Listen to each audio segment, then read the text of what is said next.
our prototype web science graduate student, Dominic DiFranzo, who's going to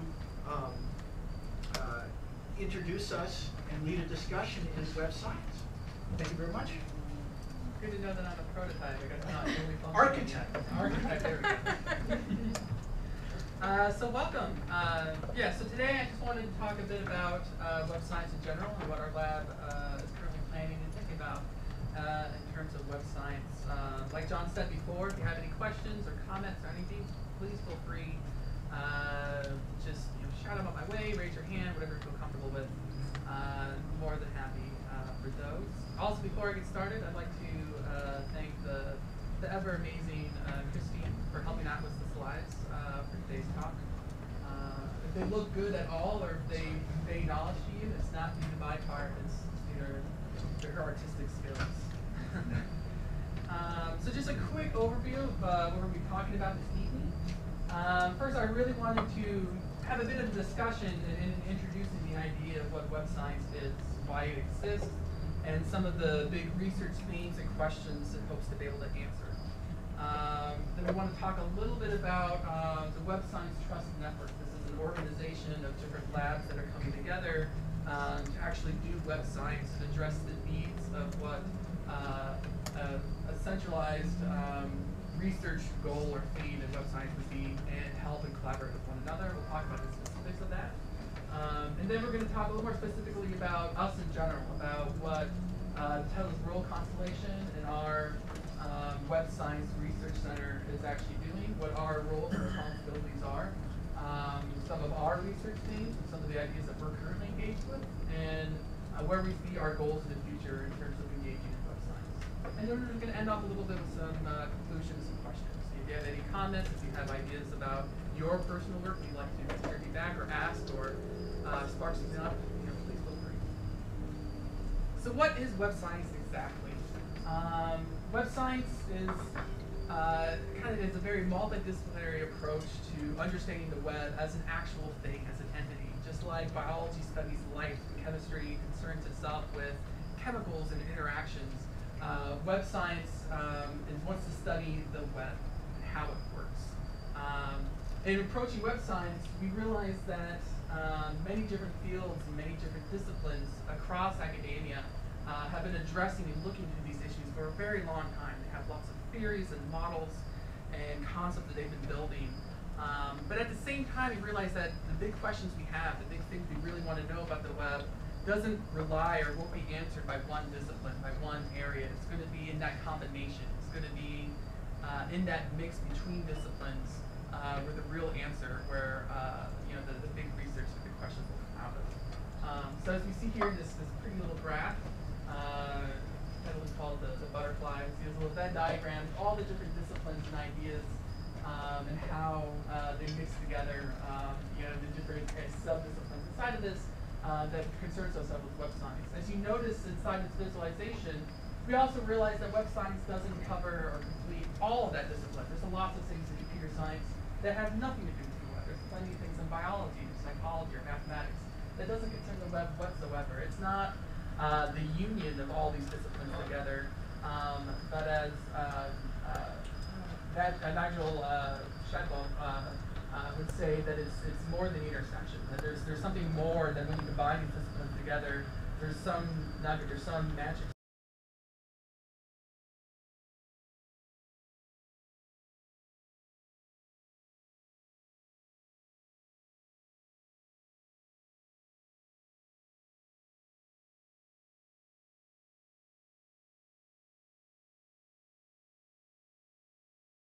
They're not web science anymore, or Right. For example, does it have to consider social science combined with everything else? No, I wouldn't say that. I think the big requirement for it, at least at the current scope of how it's been talked about, is that it concerns itself with the web. You know what I mean? That if we're talking about telephones, we're talking about just internet protocols, we're talking about other ways of communication or collaboration outside of the actual web, then I would personally argue that that's outside of the realm of what web science is trying to study. About use of the web? It can be. So I mean, is it so if as a researcher, I'm using web resources to do my science. Yes. So That it's is web science. And we'll talk about this a bit of there's two, we'll discuss in the next slides, the kind of side of web science. It's a combination of the natural sciences we get from physics and biology and chemistry, of understanding some naturally occurring phenomena, but also combining it with some of the fields like computer science and mathematics, the more engineering approach of taking some type of knowledge and building or designing some next generation or some solution to a problem. And web science wants to sit in both of those, be both engineering and building a better part of the web, but also understanding it and gaining knowledge from that. And hopefully one will be the other. What is the subject of study? Is it the web itself? Or The actual web itself, okay. how it's been used and how it's changing, what are the ideas and concepts that go into it, and what things we need to know now to be able to build a successful web in the future so that it doesn't fail and die. Just like we have a giant electrical grid, we know a lot about how electricity works, we know a lot about the management of electric power and ideas. But if we didn't have any understanding of that, it'd be very difficult to keep that infrastructure up or make sure that that was usable for generations to come, or understand what the repercussions of changing that would be into a local area, per se. We don't have that for the web. We don't understand that yet. If I were to make some policy decision about X, how is that going to change the web? Well, there's a lot of opinions, a lot of ideas, but there's not a lot of science behind that. And that's what we look to share. Yes.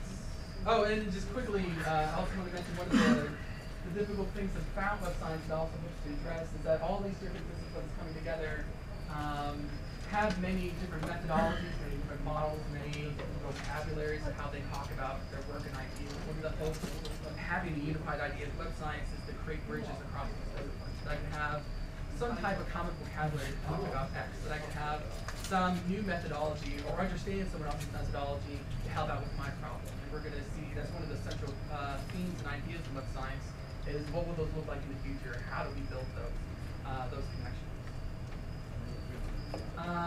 So again, kind of the big theme, one of the big ideas of web science that I just talked about before is both understanding how the web currently works and how to best engineer it for the future. So that we don't just want to build a brand new web without having knowledge of how it currently works, and we don't just want to know a bunch of things of the web and just leave it at that, just so they, our job here is done. One of the big questions in terms of, kind of think of the question, why web science in general? Why do we need such a resource of understanding the web works? It looks like it works just fine as it is. Well, it does, but we have to understand that the web is constantly changing, evolving, moving. There's lots of consumers and other use cases and ideas that are asking more what the web currently does. This is both scientists, these are policymakers, these are consumers, these are people in e-business, etc., that are demanding more from that. At the same time, there are many things about the web that we want to keep the same. There's a lot of reasons why the web succeeded, both at a technological level and at a social level. And we don't want to change anything that could ruin that could hurt the success of the web. And so in our understanding of this, we need to have a better understanding of what do we want to preserve? What are the core technological ideas and concepts and architecture we want to keep the same? What are the social ideas like trust and privacy and collaboration, communication? What are things we want to keep the same and what can be improved? What can we take from that and make better without hurting what we want to keep? In all these different areas, this isn't conclusive. This is just a small sampling of some of the themes and some of the bigger ideas, what we consider inside of web science. This idea of web sociology, so kind of the social science of the web. We concern ourselves with social phenomenon that occurs on the web, things like virtual communities. Why do people, the people that connect on a forum, is that a community? How do we define that? What are the ideas that influence people in the community? How do we study that? The idea of social network analysis is taking, we map a community as a graph or as a network. What can we glean from that? What understanding can we gain from that? How does information and knowledge transfer through this network? How does trust go through this network? How does that never change over time? Incentive and participation. How do we get people to participate in the web? If I have this really awesome app or this really awesome idea that could help people out a lot or could really help with collaboration, how do I get anyone to use it? I could make the best web application in the world with all this technology ideas in it, but if no one ever uses it, doesn't mean much. It was a failure, even though it was a great technological success. How do we do that? What are the ideas behind that? Identity. How do I know, who someone else is with? How do I trust them? But it goes even deeper than that. But how do I react to someone with the type of identity they have? If I'm on, say, Wikipedia and they're just a username, as opposed to a person I meet on Facebook and I have their full name, do I treat those two people differently, knowing that I have a certain level of identity with it? Do I behave differently on the network depending on how I'm identified on that? Can I have multiple identities, etc.? And this idea of social machines. This is a concept of an idea of being able to use machines and people together to be able to solve problems that neither one could have solved on their own. So for example, reCAPTCHA is an interesting example of this. You go in and you need to get inside some form, or you need to create a password. You put in these squiggly lines and stuff like that, these random characters. And by doing that, by doing a little bit of effort, a little bit of work, you're helping books be translated that computers couldn't read or understand themselves. So this combination of people and machines together doing what they're best at, be able to solve questions and problems that neither could have done. So that's kind of a new way of looking at that area. Trust and reputation, again, we talked about this a little bit, but there's a lot of information, a lot of ideas we don't know about this. Formal and informal trust reputation networks, how do they differ from one another? How are they the same? Which is better for which for different types of contexts? For example, eBay, a very formal, very explicit reputation system inside of there. I can look up a seller and see their history, see their little star rating of how well people like them, how much they approved, and that gives me something very explicit in the system. Whereas in Wikipedia, that's a little more hidden. Yeah, how do I trust this article? Well, I could look at the author and look through his past edits, see how much has been edited before, but it's not very obvious to me. But I still have some semblance of trust. It still works somehow. Why? And would it be better if it had an eBay type interface? Who knows? Maybe it could actually break it. Maybe it could make it worse. These are questions we don't know. Web morality is kind of a great idea, and all different types of scopes and levels. So what is good behavior on the web? What does it mean to be a good web citizen? And what are ways that we can engineer or build features to increase good behavior? So we see this even down at the most basic engineering level. Robots.txt, that's an idea of web morality that's saying, if a crawler comes to my website, I'm saying, I don't want you to look at this stuff. Please don't do that. Please don't hit my site at this time or look at these pages. Now, that crawler doesn't have to do that. There's nothing physically stopping that crawler from looking up those pages or just bombing your site. But it's a part of web morality of respecting that right, respecting the site owner's rights. And at the same time, if the site owner sees someone trying to do this, well, maybe they might block that person. Maybe they might block that crawler. It's kind of, how does that system work? It's very distributed and very loose type of morality system. And of course, it also goes into, at higher levels, at the social level, legal policy, copyright issues, privacy, community standards. So, what are the big successes for Wikipedia, for example? Isn't just the technology behind Wikipedia. It's very simple. There's not a lot of technology really behind the scenes. But the big success with it is the community standards behind the site, the way that community works, the way they have their governance structure, the way they decide whether a page should be banned or whether this person isn't allowed to make edits anymore. All of the formal system that's social software written inside Wikipedia and that community has made it a huge success, where other groups and other communities with the same exact software have not had a similar success. It's that social software that made it work. Well, why? How do we make that? How do I input that social software into another group to increase the chance of success? We don't know. That's still a giant open research question. So I wanted to give you a quick overview of some of the big and the kind of important actual research projects and examples of what research projects look like in web science. All three of these papers have won Best Awards in the website conference, both this year and last year. The first one here is the analysis of the entire Facebook graph. It's the one all the way here on the left. This is the one that actually just came out a few months ago in the last website conference. This is an interesting study looking through the over 721 million active users on Facebook and determining what the degrees of separation are between users inside of this network. You've always heard the term 7 degrees of separation. Was it actually 7? Maybe it's another number. Milton, in his great experiment in the 1950s, I think he did that. discovered it to be around 4 or 5, depending on the user group you're looking at. In this calculation, they actually measured to be about 3.74 was the average degrees of separation from any user to another user inside the Facebook graph. So it's within range and within actually kind of confirmed a lot of the results in the study. The second one here, looking at request to gold farmers. This is promise apparel intersection with computer social science and online person organizations. That's a mouthful.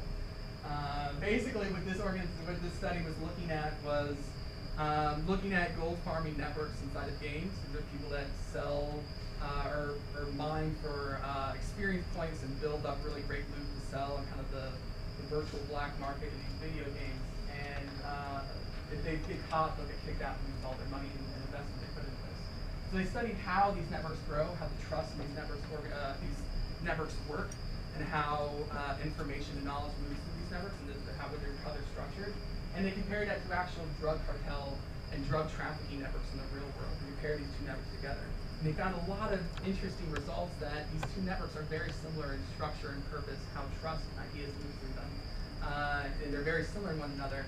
But we're giving the promise that if we can find ways to break up and disseminate online clandestine networks, we might be able to bring that into the real world. We might be able to break up drug cartel networks in the real world as well, from the lessons we learned from the video game. So it's a very interesting paper.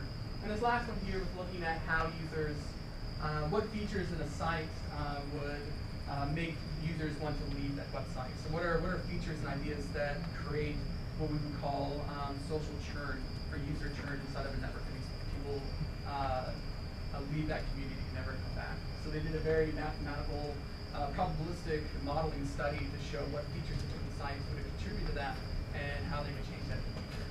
And just kind of real quickly, as I show these different papers, they sound somewhat similar. I mean, they're all talking about social networks, they're all talking about different virtual communities, and they're coming with different things, and they all look very similar. But in actual, get a little deeper in the actual details of it, the methodology, the literature that they're borrowing from, the ideas, the concepts, and theories of all these three papers is incredibly different. You know, we have a very traditional social network analysis / communications type study. And they're borrowing from that literature. They're doing very traditional social network analysis type work. We have another, this paper is taking a very mathematical model-based approach to looking at this problem and actually doing, you know, big probability equations and other stuff kind of going inside of there. Don't try to read it and don't have an understanding behind some of that literature. And the other one is almost computer science type problem. This is a ginormous graph. And they're basically doing the shortest path between all nodes to find this graph and figure out what that is. That's a very computer science type topic and a graph theory type topic. And then connecting that a little bit to some of the social ideas that might be behind those graph properties. So even though they all look very connected, the methodologies, the ideas, and the disciplines that these come from vary greatly. But yet they're all web science. Any questions? Any comments? Okay, cool. So what is the Web Science Trust? We talked a little bit about web science in general. The Web Science Trust is a network of different universities from across the world to help bring about web science, both in research and education.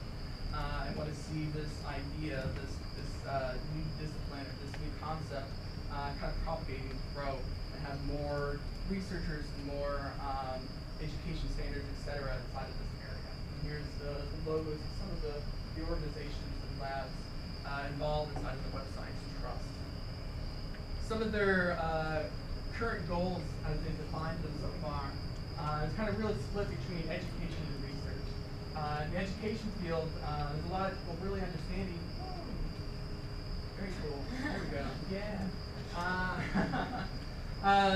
In the education field, there's a lot of people talking about, well, what would a curriculum for web science look like? If someone were to go to university and get a bachelor's in web science, what the hell would that mean? I mean, what would they be studying? What classes would they take? Where would they be taking those classes? Who would teach those classes? What would it mean for someone to actually have that bachelor's to go out in the real world? What would they be doing with that degree? What type of jobs would they have? What type of work would they do?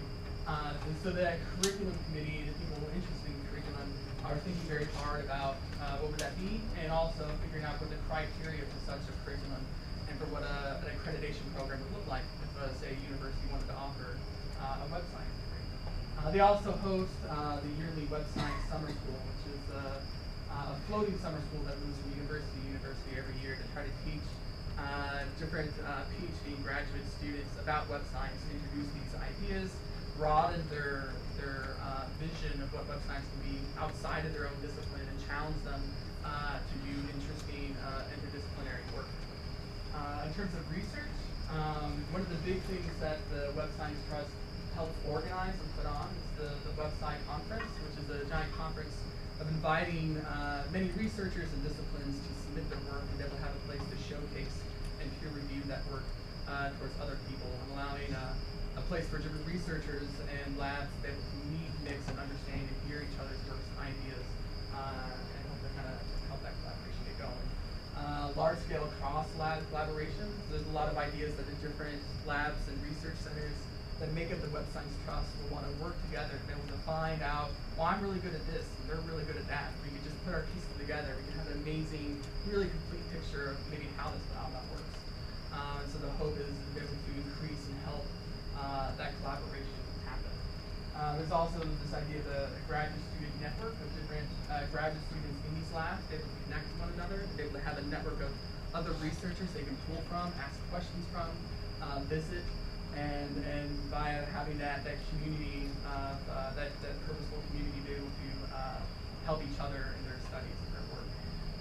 And the Web Observatory, this is an idea that's slowly been gaining some steam and understanding of what would it mean to build a repository of data for web scientists in the future to be able to use. If in 2020, I wanted to know the effect of the Arab Spring on the web, and how did that affect other policy and other decisions that affect our current day politics, our current day web. Well, if I don't have that data, if it's hard for me to find that, if it's been dissipated and disappeared all over the place, well, I can't do that study, that longitudinal study. How do we organize not just the data, not just archiving web pages, but archiving knowledge, archiving ideas, photos, pictures, video, trying to get actual ideas from the web and have an easy way to preserve and organize that information for researchers now and researchers in the future. So I want to describe just a few of the different Web Science Trust universities that make up that trust, and talk a little bit about their specifics to show the diversity of labs and the type of research these different labs do together. It's not all just a lab of this type of discipline or this idea. It really is a collection of vastly different and diverse labs coming together. So the one I'm going to talk about today, DIG, the Decentralized Information Group. This is based in the CS department at MIT. So they work primarily very much in semantic web, data science, and privacy and internet policy. They have a lot of really big names and very famous people working for them, doing a lot of interesting projects. A few of those projects and some of the things they've actually built and engineered.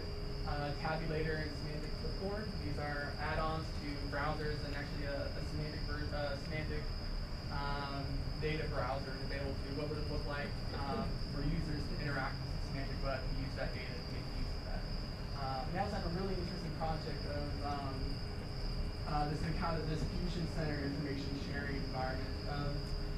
What if we could be, when different people of inside policy and inside the government need access to information, like their police, firefighters, or other policymakers, how do they know what information they have access to by the legal standard? The law says these people can see this thing at this time. Well, how do we have a computer system that actually understands that context and understands that, well, maybe this person can't see it now, but this other situation's happened, and maybe they can now, and try to have some rule-based reasoning behind access to information and sharing of that information. Another lab, kind of on the other side of the spectrum, or very much the social sciences, comes out of the University of Oxford, which is the Oxford Internet Institute. Their big field of study is what they refer to themselves as internet studies, which is looking at the internet as a whole and seeing how the internet affects and moves and changes and evolves both people, societies, governments, etc. So they do lots of surveys, lots of interviews, lots of digital ethnographies to try to understand how the web is changing the world and finding interesting ways to inform policy, to inform economic decisions, to build visualizations, to communicate message of how it might change to be better in the future. So some of their studies, their Oxford Internet surveys. This is a study of many surveys that go out all across the UK of understanding how the United Kingdom uses the internet, and who's using it, what are they using it for. The World Internet Project is very similar, but the scope is much more around the world, over 35 countries.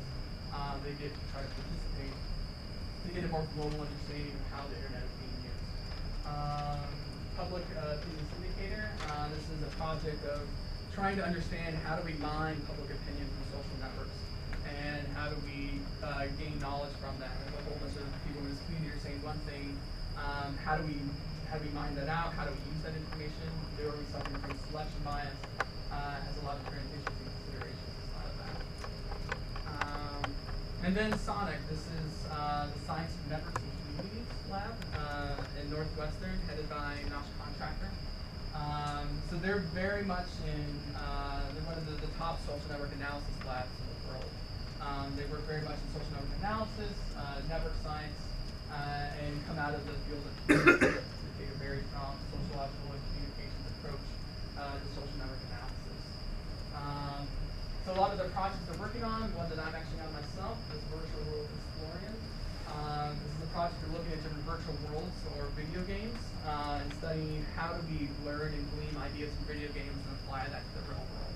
Are there social ideas we can test in video games? Are there things we can glean about the real world communities or real world situations? And how do we make that better? How do we improve upon those things?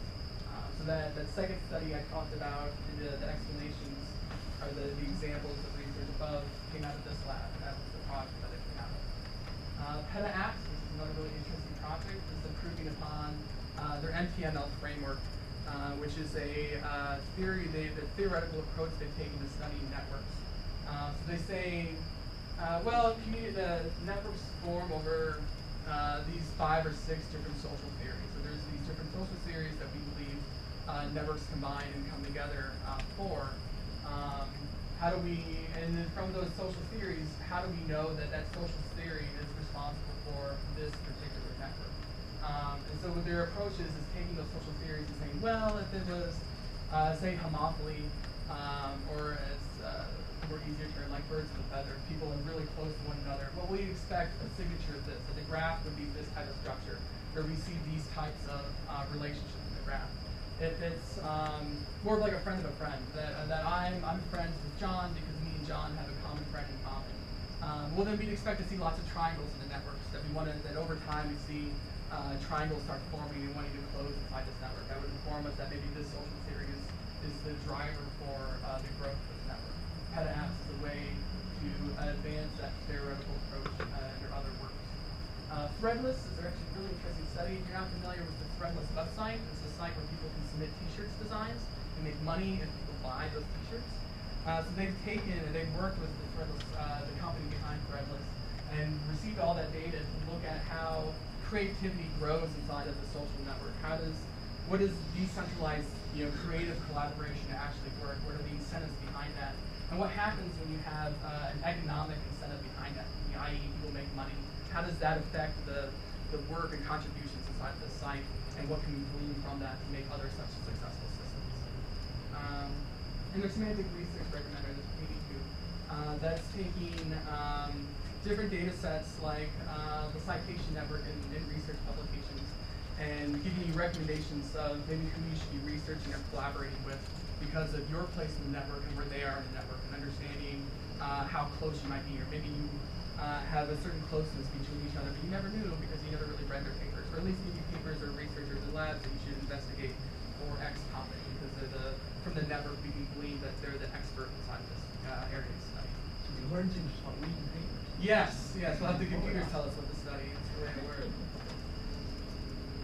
So next, I want to talk a little bit about us specifically. We are also part of the Web Science Trust in our lab. In fact, we're one of the founding members of the Web Science Trust. And you talk a little bit about our research goals, our ideas, and where we want to, how we want to participate inside the Web Science Trust. So our research center, our mission statement for our Web Science Research Center is that we want to study the fundamental principles that drive the web, to engineer new infrastructure that extends the web, and to educate the next generation of citizens who will build, govern, and use the web, recognizing its ever-changing political, educational, societal, and scientific needs. That all, yeah, that's all one sentence. There you go. It's very great. It's a paragraph in a sentence. So basically, it's a bunch of bag of words, and I'll try to break this down. We want to study how the web works and be more involved in understanding the current principles of why the web works. From that information, we want to be able to build new infrastructure, new ideas on top of that, have that knowledge inform our engineering of building a better future web. And at the same time, we want to be able to educate the next generation of web scientists, of researchers, of developers, of people who are used to working with this interdisciplinary method of using multiple theories and models and methodologies and be able to build the next generation of web, even as it changes and grows over time. So a couple of our current research areas and what our lab is currently very strong in and what things we currently work in. One of our biggest things is semantic e-science. That's using semantic web technologies to help enable scientists better. Scientists and science going on currently have lots of data, they have lots of information, they have workflows, they have processes, they have all this data and information management problem. And the e-science framework is a way to be able to use semantic web technologies to link data to help manage, organize, visualize, and use that information so that scientists can work more effectively together, they can collaborate better together, and they could produce better results going forward. Part of that as well is very much in data and information visualization. So if we have a data set, we have this interesting piece of information, how do I communicate a message to someone else? How do I show that to you? How do I make those visualizations easier for you to make? I'm not an expert in how it is. If you have to be a computer scientist to make a visualization, well, it's not great if you're not a computer scientist. What if you're a physicist? What if you're a biologist? What if you actually have expertise in that data? You just don't know how to visualize it. You know, how to come up with systems and ideas to help you with that process, to be able to tell your story and glean information from your data. Knowledge provenance. How do we keep a record and a history of the data, information, and knowledge that we have, and be able to use that to make better decisions of that knowledge. So say I'm seeing this awesome visualization, but I have no idea what data set did this come from? How did this data set change? Who's touched it? Where did it come from? Who did something to it? Why does it look like this? Where did that value come from? These are all things I kind of need to know if I'm going to trust it, if I'm going to understand it, if I can be able to use it, or even know what's going on inside of this. And so we want to be able to keep a track of the processes, ideas, algorithms, transfers, etc., that happen to information and data from the point of when it was collected to the point of someone actually using it and looking at it. Trust and explanation systems. This comes very much in recommendation systems or other systems that manage information or knowledge for you. They can give me all these awesome results, they can tell me all these amazing things, but if there's no way for me to be able to really trust that, or if there's no way for it to be able to explain to me how it got to there, what am I going to do with that? How do I really going to trust it? Do I even know that that's what I really wanted? They will have systems that can explain to you, well, I gave you these results because of X. Because of these things happened, this is why I did something for you. This is why I presented something in front of you. And that has enabled better trust and fidelity inside of the results that we get from our systems.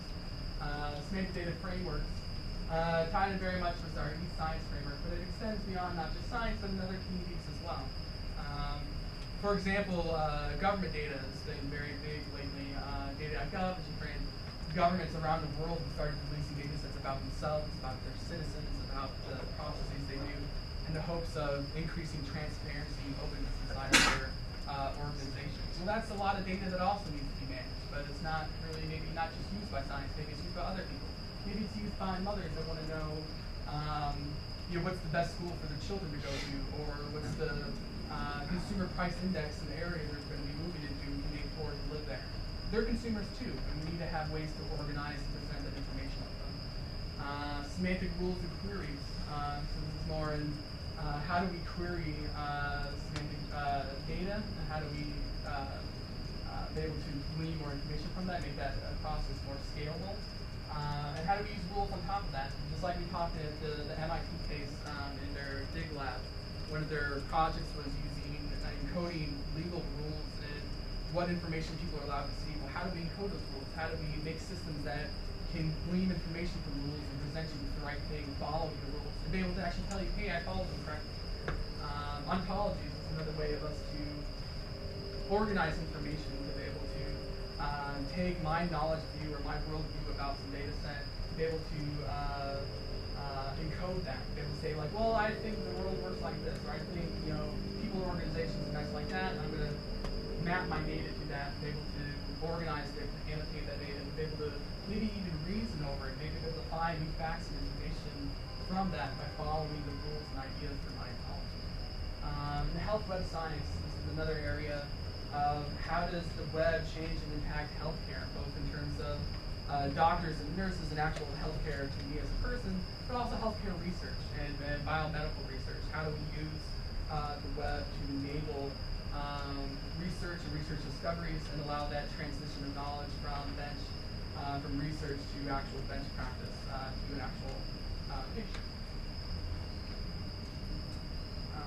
So a couple of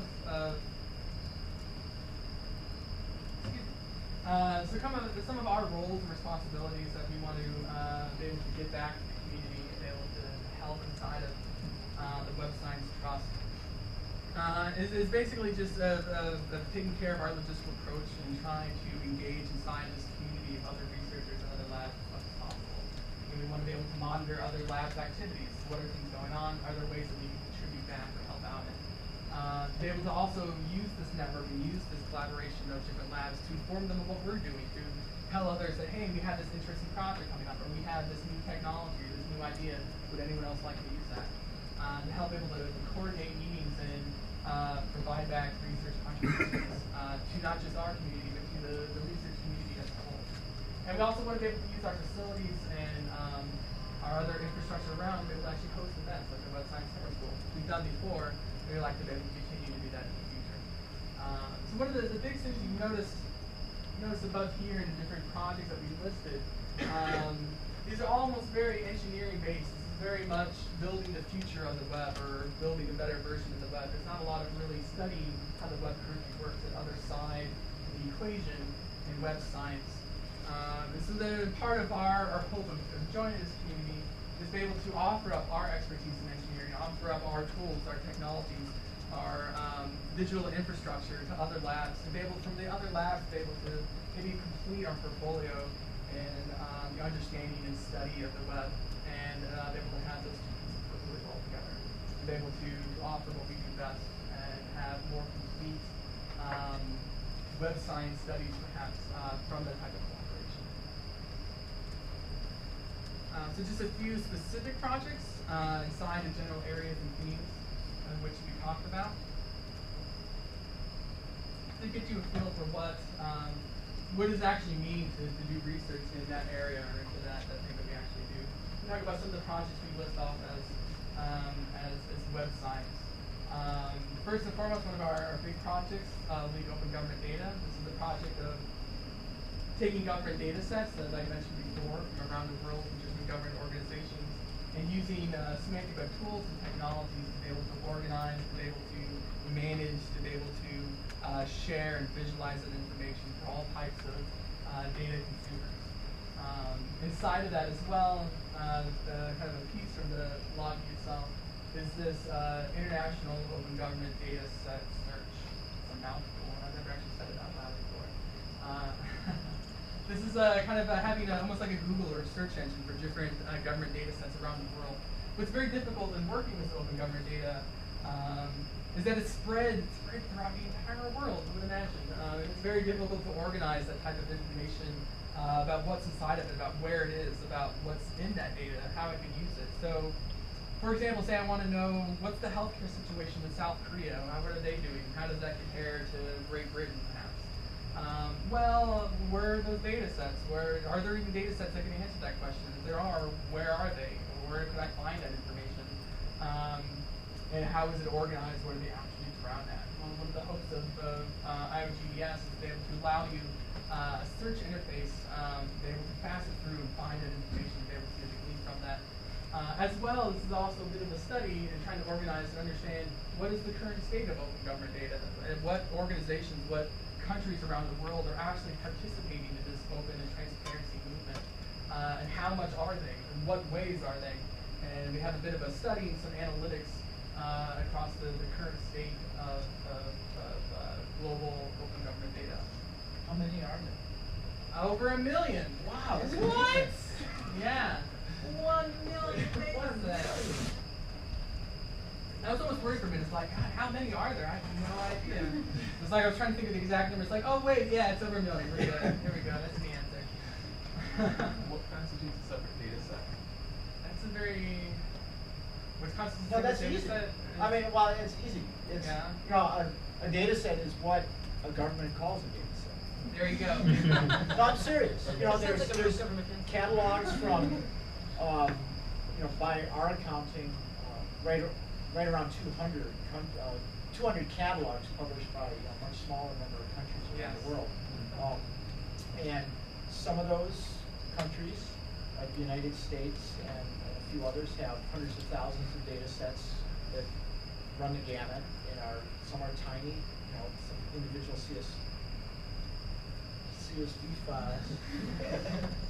That's Jim Hendler's bug. It's an agent. You know, and some are quite large. Some are geospatial. Some are scientific. Some are statistical. A lot of them are statistical. So it runs the gamut. It's what a particular catalog publisher calls it. Cool. The exercise there was in, as Dominic said, how do you describe these? How do you organize them? How do you bring them together? And then doing an accounting of that and present that back.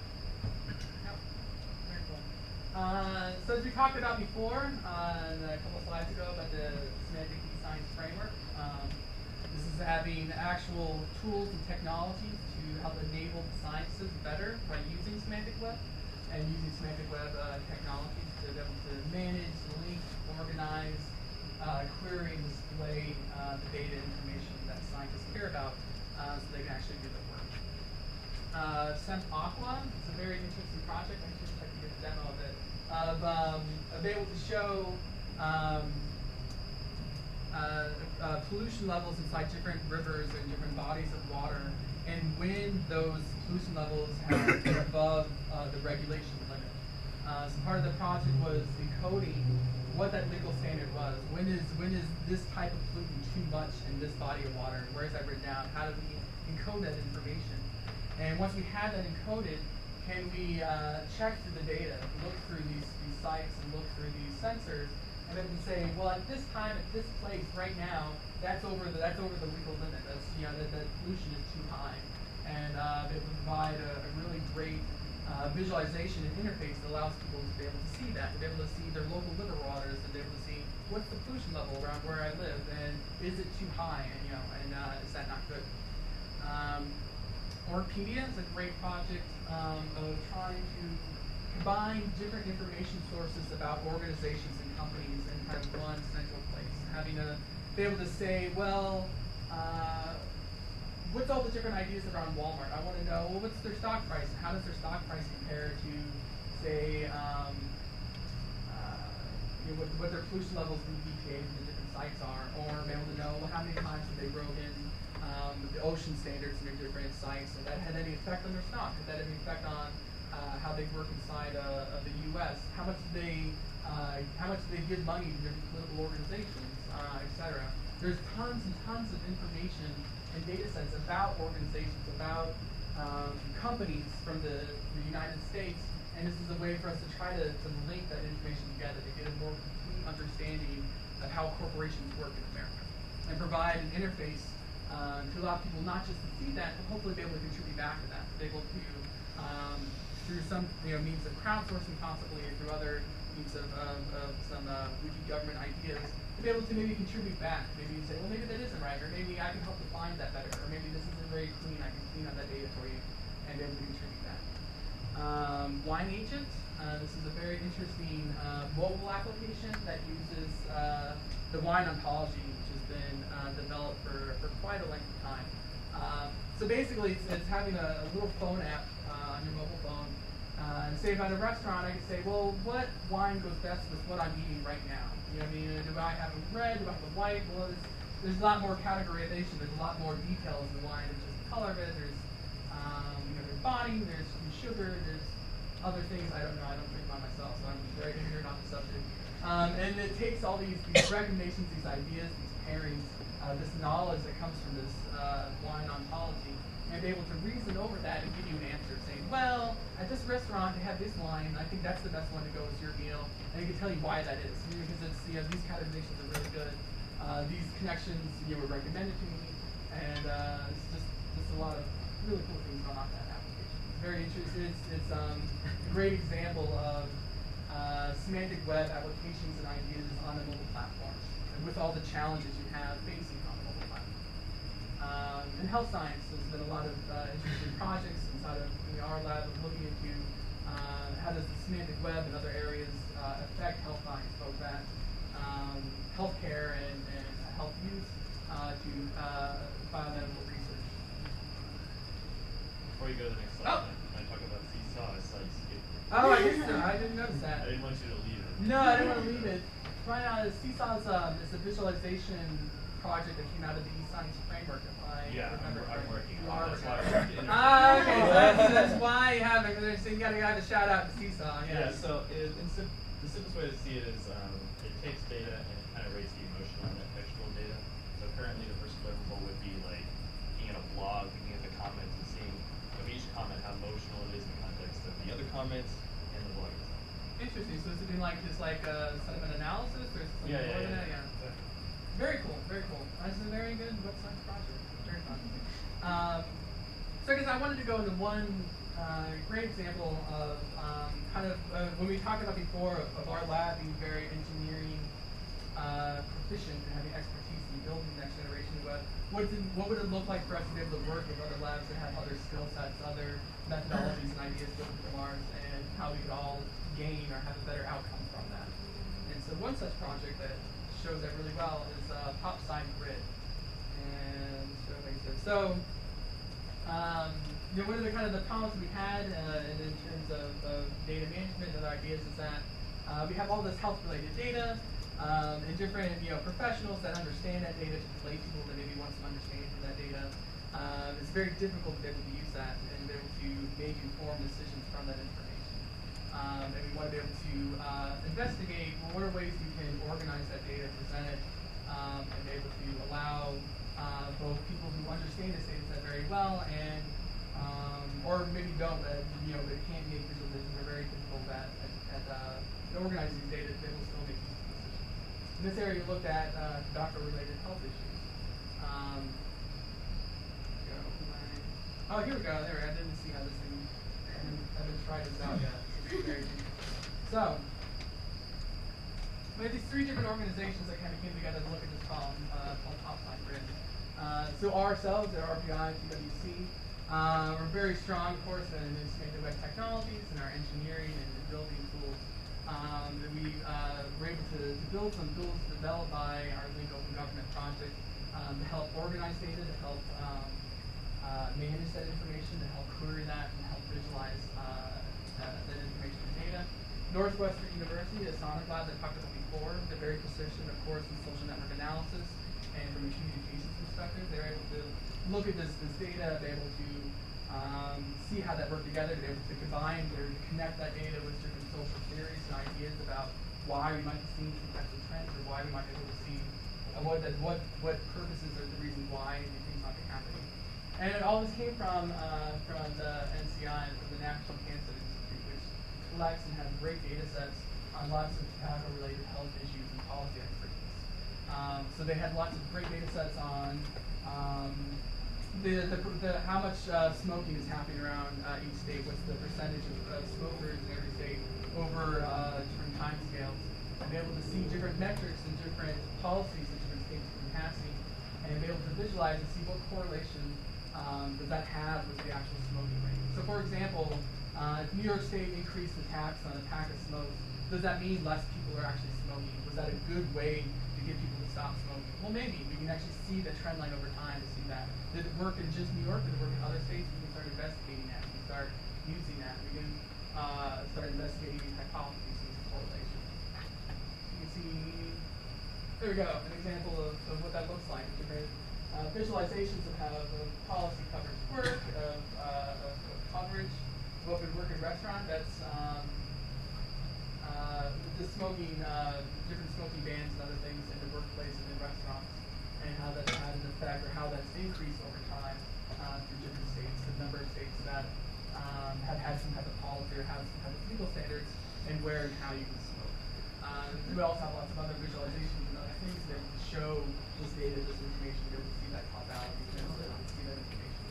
And because of that collaboration, because of that combination of the social sciences, of the technology and information infrastructure, and that data and policy understanding from government organizations, that collaboration allowed this type of application to be able to exist. It allowed people to be able to actually use this tool, to be able to see and look at hypotheses, how it's actually being used, to have a more complete understanding of how this is going on. And so we want future collaborations and future work with other labs to have similar progression or similar outcomes like this. That combination of engineering, of the ability of technology combined with social sciences and policy understanding and other ideas can mesh well to make really great applications that couldn't have existed before. So what does the future look like? Well,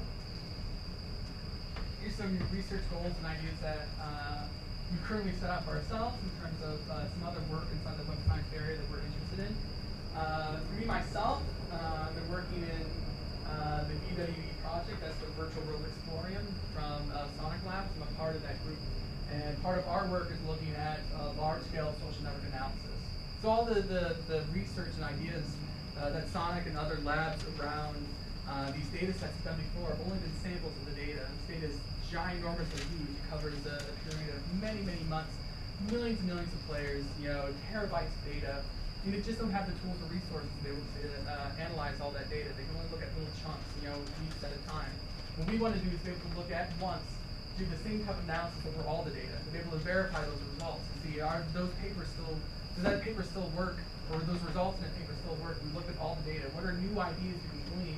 We're not just looking at a week of the data, but we're looking at a year plus.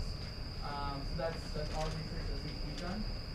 We want to coverage and do more inside of health web science.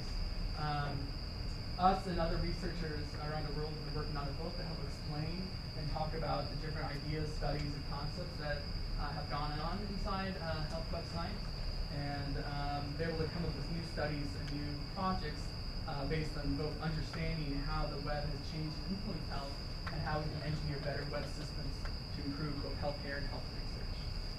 We also want to be able to collaborate with other labs. There's so many labs inside that the Web Science Trust. There's a lot of ways that we can mesh our skills with their skills and be able to come up with some really great projects, be able to answer some really difficult questions that might have been almost impossible had the collaboration not existed. And Christine would like to talk a little bit about some of her work in policy and regulation. Yeah, so I'm going to try to keep it as short as possible, but people often ask me why web, why policy, and I would guess in this room that the majority of you would agree that the statement knowledge is power is pretty truthful. And coming from a communications background, what I understand the web to be is a vehicle for information and knowledge, and so there are endless possibilities as to what it could do for our society. What we brought up earlier was this idea of the web morality. How many of you think of what you're creating and what the possible repercussions could be to society as you create it, especially as engineers? Like, it's a very interesting question that I don't know, most people probably don't even think of. I mean, if you're in medicine, you have to think of what your consequences are if you, as a doctor, do a surgery wrong. How many, as computer scientists, think, well, if I create this system, could this possibly not allow someone to get the information that they need to get. I think one way that I look at how to understand my work here is twofold. One is the log D, is how the tools we create, like the PopSci grid, help in influencing policy, right? With government departments, everybody knows how efficient they are, so if we could help them out, that'd be great. And then two is to bring up these questions of access and society changes on what to think of the instruments we're creating in this lab. I work a lot on the offside besides a grad student with a lot of internet freedom folks. How many have been following SOPA or ITU or any of those concerns?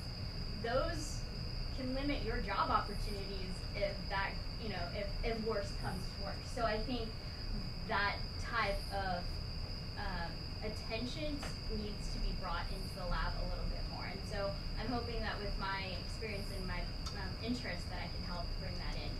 I'm more than happy to continue at a different time, but I just wanted to kind of give you some background on what I'm bringing to the web, because I'm definitely not an engineer. So how to get involved? You hear some web science stuff. You hear a little bit about what web science is, what the Web Science Trust is, and different organizations and labs inside that trust. And what we as a lab are trying to do, both in our research and educational goals and engineering goals inside that trust, inside web science. So we have an upcoming WizNet webinar where we're going to be having a big meeting with all the other labs inside the Web Science Trust, and we're going to share about ourselves and talk about the things we're excited for and what our goals are for inside the Web Science Trust. You're more than welcome to come to that. It happens in October 12th, or October 10th. It's in the 2012, no time travel here. You can join our weekly meetings every Wednesday at 10 a.m., which I don't know for you, but that's very early for me, so it's usually still in my bed during that time. You can join our mailing list. I've only been sleeping for like an hour before. I know. You can join our mailing list, which is always fun and awesome. I'm sure you're not on enough mailing lists already. You can contact us. This is my email address.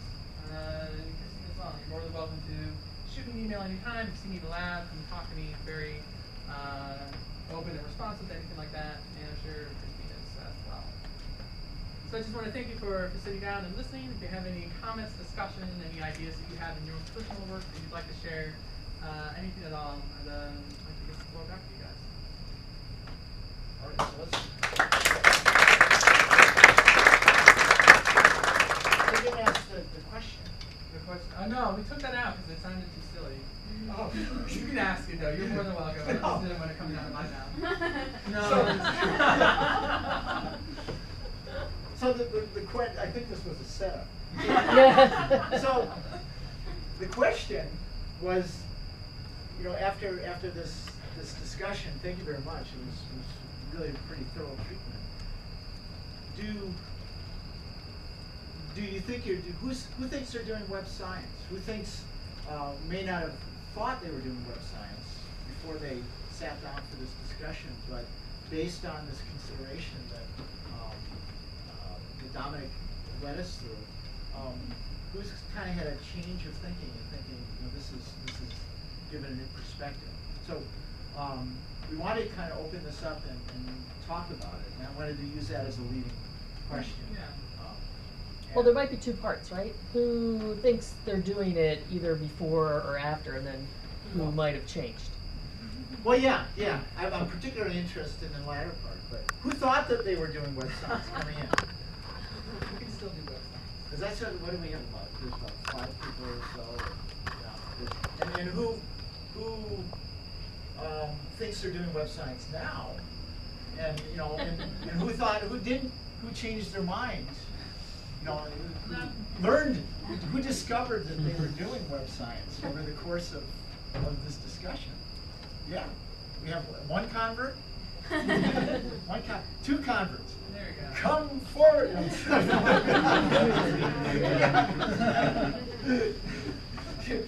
Here come web scientists. All right.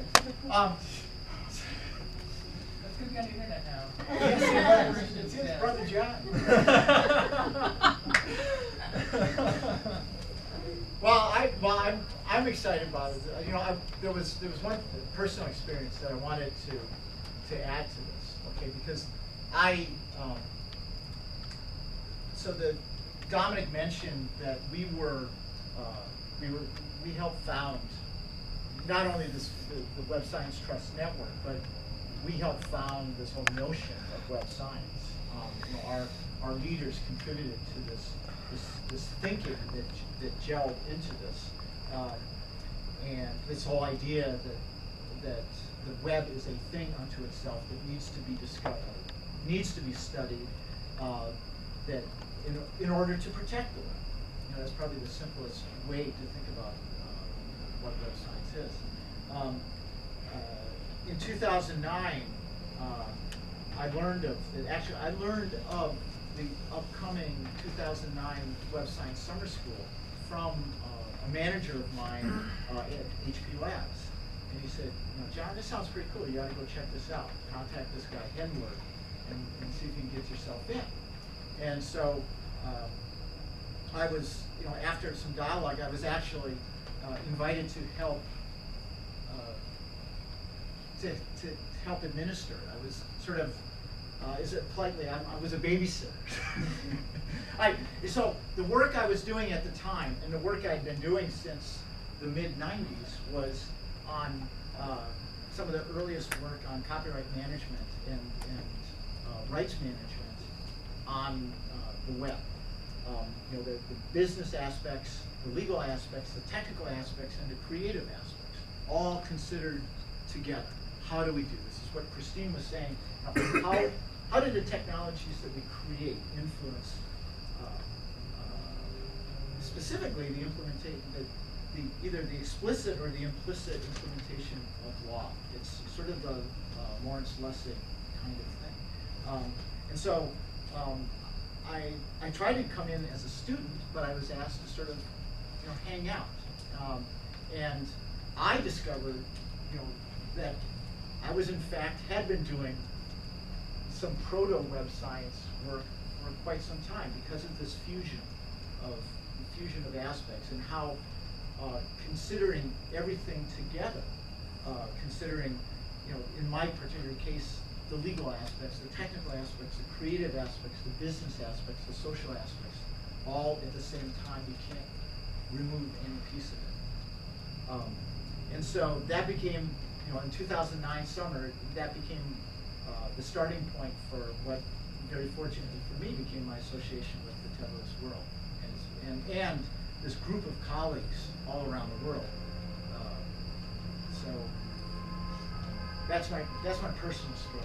That's what do you call that? That's my devotion. That's my conversion story. That's my conversion story. I should go prostrate on the ground now. So any questions? Any thoughts that people would like to share? It's not really meant to be like a religious meeting.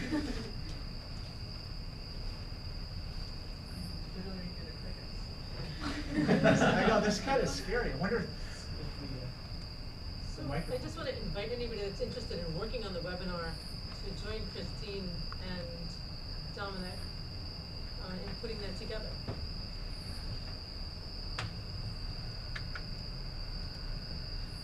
Yeah, and actually, I just wanted to add that there's benefits to getting connected with us. So Dominic's been to Korea and England and Germany and Chicago. Yeah, oh yeah, Chicago. Traveler. The distant land of Chicago. So it's an international group that continues to have conference opportunities, educational opportunities. We have meetings here as well as elsewhere. And it's a place to make a difference. So some fields that you're going to go into are actually fairly well formed. Web science is massively evolving, and you can help it evolve. And echoing what you're saying, it's also an opportunity to work very closely with some real pioneers in a number of fields. This generation. I was jokingly referring to Dominic as our archetype. This is Dominic and Christine and any other grad students who call themselves web science grad students are the first generation fair to say, the first generation of graduate students working in this area under this new science. And they're able to work with the contributors from around the world who have created this science. So you didn't name names, but working with people, you've got opportunities to collaborate with people like Tim Berners-Lee, at MIT, or Hendler, McGinnis, and Fox here, and Luciano here, or Wendy Hall and Nigel Shadbolt and those folks over in South Camp. These are the great people that have created this, and you've got a chance to directly collaborate with those people, which is pretty rare. It's pretty rare. It's an opportunity to get your name on seminal, by definition, seminal publications, and have some of the first degrees in this particular area, which is really an exciting and rare opportunity. So let's have it.